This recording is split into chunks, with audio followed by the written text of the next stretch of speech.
Hey everybody, and welcome to another instalment of board games I got rid of and why. So in this series I take a look at 10 games that I've previously had in my collection but for one reason or another no longer do, and I try to give some rationale as to why I came to that decision. Before I get started on the games, I want to give a shout out to the show sponsor Kienda.co.uk, who are my go-to online retailer here in the UK, and if you use my link in the show notes or the QR code, then you can get a 5% off your first order and help the channel in the process. But let's get started on the games. Okay, so the first game I'm talking about is Allegory. So Allegory is a game that really did intrigue me actually, a very stunning looking game actually. I love the artwork in this one. But another thing that intrigued me was one of the core mechanisms. So this is an auction or bidding style game, I should say, where you are trying to claim these cards in different sets essentially. But whenever you win a bid for a card, by the time everyone else has passed, I believe, anything you bid is divided out into the existing cards in the card row, making it a lot more inviting for the other players to go and grab them. That for me was the big hook. In practice, it didn't work quite as well as I would have liked it to, and it made the follow-up decisions a bit obvious and a bit easy, and even made it easy for the person who won the bid to divide them out probably almost always equally, which did take a lot of the air out of the sails of this game. Additionally, I do have quite a lot of auction and bidding games in the collection, and this one did kind of fall short of a lot of them, which just by default is going to make it seem, not as exciting as, as it could have been, because it is against such stiff competition. But I wanted to like this one. I thought there was too many negative cards in the game, where by the end of the game you had a very low final score, which made it feel like you went through a lot of the game without achieving much by the end of it, and it was a bit frustrating at times when you were constantly having points taken away from you. But yeah, again, the lasting impression was I wanted to like it and was a little bit disappointed, hence it had to go. The next game I'm talking about is Four Seasons. So Four Seasons, actually a lot like Allegory, hooked me because of a mechanism involved where you have this 3D pagoda, which is made up of these 4 different sections, and this is like a spinning device where on each face of these pagodas are going to point to a different player, and it's going to show a certain number of resources on it. And on your turn, you're going to play one of these cards, which is going to show, I think, the action you can do, but it's also going to show you the order you manipulate this pagoda. So it could say, maybe rotate the top section clockwise, and that is going to, again, change the quantity of the resources available to you. And when you collect these resources, you either take them from top to bottom or bottom to top, which is very important because you only have a strict capacity to store resources, meaning that if you want a resource right at the top but you're collecting from bottom to top, you might want to make sure that all the kind of rungs up to that point are minimal as possible with few resources, so that by the time it gets to that top rung, you've still got capacity to store it. I thought that was a fantastic mechanism. However, I thought it was a bit hamstrung by the fact that the rest of the game was pretty light and a bit too accessible and a bit too gateway, because I thought the potential was off the charts with this one, but the rest of the game just held it back because it was a bit too copy and paste with a bunch of other games out there, simple contract fulfillment, that kind of thing. But I think if there's ever a game that's ready or just awaiting good expansion material to really up the up the ante of this game and make it feel more rich and a bit more satisfying, then this could be it's certainly a good candidate for that. But additionally, I would love to see maybe the designer to go back and build another game around that core mechanism, because I'd love to have a game like that in my collection, but this one just isn't it. So, ton of potential, but at the moment, Four Gardens was a bit lackluster and had to go. So that is Four Gardens. The next game I'm talking about is Design Town, which is a simple card-driven push your luck game. Now, I often say on the channel that I enjoy push your luck games because it's a hard thing not to enjoy, because I think us as humans, we just enjoy that pure tension, or that innate tension of, are we going to gamble or are we not going to gamble and keep what we have? However, despite that, Design Town managed to pull off a push your luck game that was not fun at all. This was convoluted, it was drawn out, very long game for no reason. You were constantly going bust, often without having made a single decision, and it was just a frustrating mess of a game that I absolutely despised. I could not recommend a game to avoid more than Design Town. Yeah, a big miss for me. And obviously that one had to go. So that is Design Town. The next game I'm talking about is Hierarchy, which is a tiny little micro game by Button Shy, so it only has like 17 or 18 cards in the entire deck. And in this game, you are trying to play these cards out in almost numerical order, but these cards also have powers on them which can manipulate the game state, and you're trying to play cards in order to back your opponent into a corner to the point where they can't play a card. And if you can't play, you're going to lose the game essentially. Now I must admit, I only played this one a few times, and this was a little while ago, so other than what I've probably already said, I have almost forgotten what the game entails.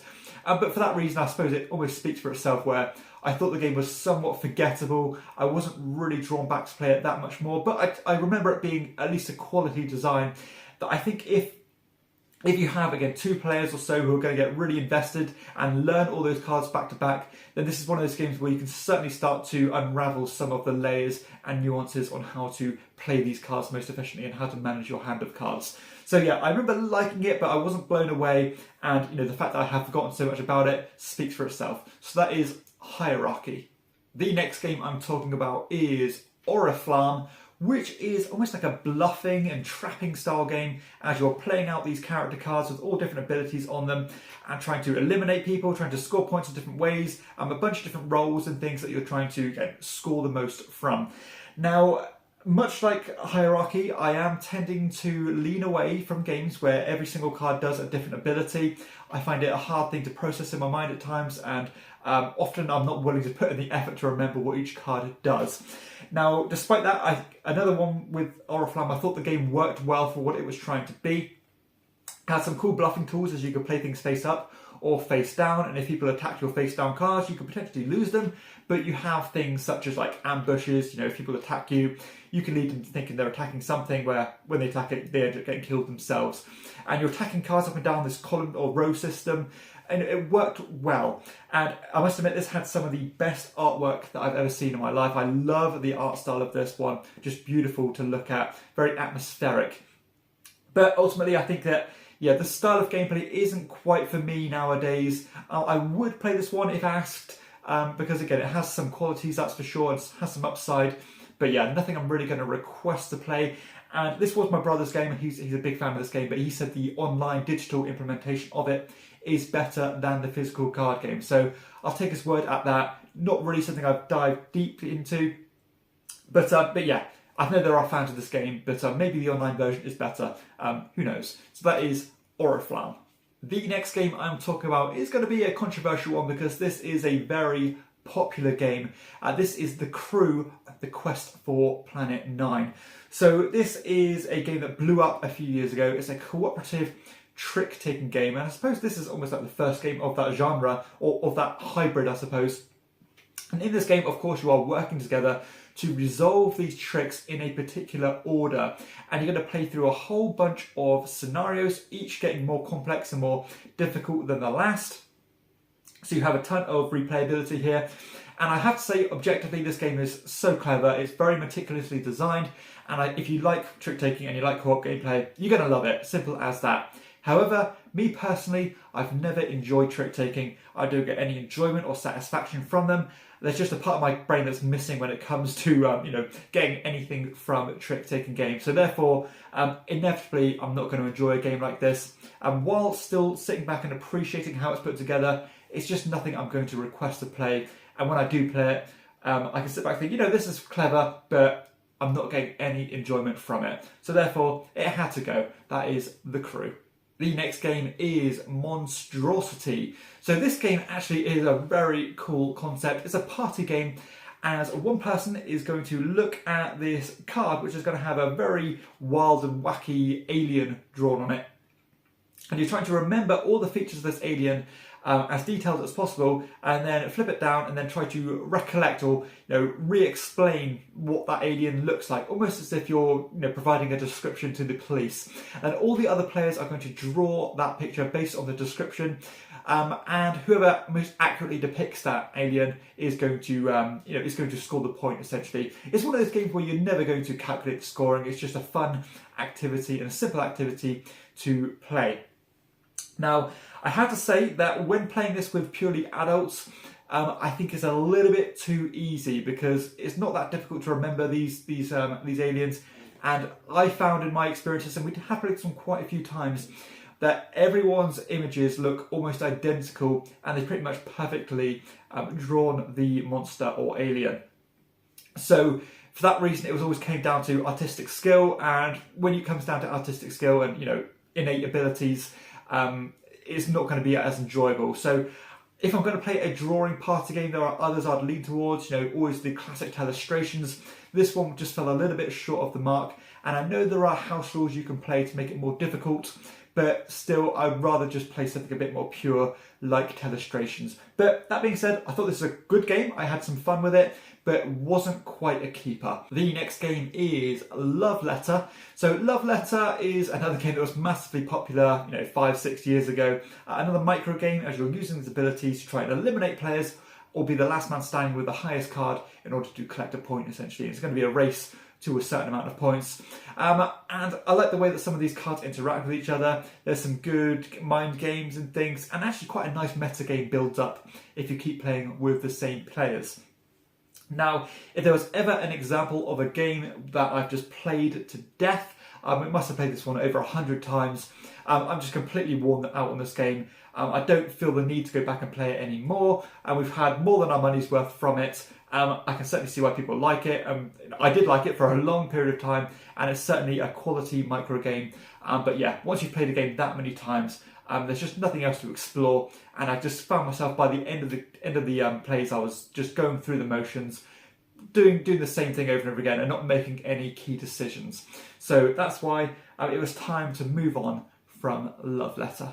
Penultimately, I am talking about Village Green. So this is a little tableau builder, little drafting game, as you're acquiring these cards and trying to align them into these rows and columns, and trying to score in different categories, essentially. Have these trees in this row, these trees in this column, that kind of thing. However, with each card placement, there'd be almost a litany of restrictions, which would make it very difficult to place things, and that puzzle will become tighter and tighter, meaning that you're going to start, blowing away or wasting away all those scoring opportunities. So every single placement is important here. I thought this one was a good design. I thought the restrictions were a little bit debilitating, where you didn't quite have the freedom to do what you were going to do, and it felt like if you're going to commit to something, you're almost going to completely sacrifice something else. So yeah, a little bit too tight for me, a little bit too dry in the way it worked, and it just lacked something, maybe lacked that fun factor for me. But a nice filler game, certainly a well designed and put together game, but again, that fun wasn't quite there for me. And when it comes to a game that's going to take less than half an hour, I'm probably going to play something a little bit more breezy, and again, a little bit more joyful than what the experience of Village Green offered. So that is Village Green. Had to go because it just simply wasn't that fun, to be honest. And the final game I'm talking about this episode is Die of the Dead. So this is a memory and dice rolling game as you're trying to commit these dice of your colour into these caskets, and then use the ability assigned to that casket, which can be things such as add new dice from your pool into your personal supply, add them to the casket, all these kind of things. I'll take these bonus tokens, which will give you like little mitigation tools. But every time you'd use an action, or every now and then, you would shift these caskets along to the next action slot, and then the lid would go onto these caskets, meaning that you could not look inside, meaning that you'd have to memorise where you have dice allocated, because you don't want to be selecting this final casket if you have no dice in them, because whoever rolls the most or the highest number on the dice in that casket is going to almost ascend their dice to the scoring track, and you're trying to get to the top rung of the scoring track.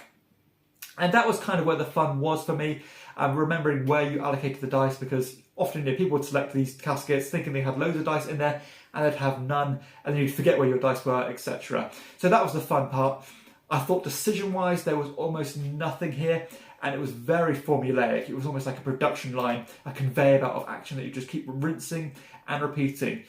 Take them into your pool, put them into the casket, shuffle along, ascend, and repeat, same and same again. So again, decisions were not here for me. Looked nice, very cool components, very bright and nice to look at.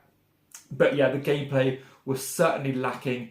And I think with every single additional player I played this one, my enjoyment decreased. So I thought the replayability just was not there. And I thought this was another game where if you added more modularity, where each game would feel different, then this would certainly increase my impression of this one. And it certainly has that framework to do that. So I'm surprised it didn't come with more than one game mode, I suppose. So that is Die the Dead. Yeah, definitely fell short of the mark. So there we have it. Those are another 10 games that have left my collection. If you've enjoyed the video, please be sure to hit like and subscribe to the channel and leave a comment and let me know what you've culled recently from your collection. But for everybody else, I'll see you next time on Chairman of the Board. Bye bye.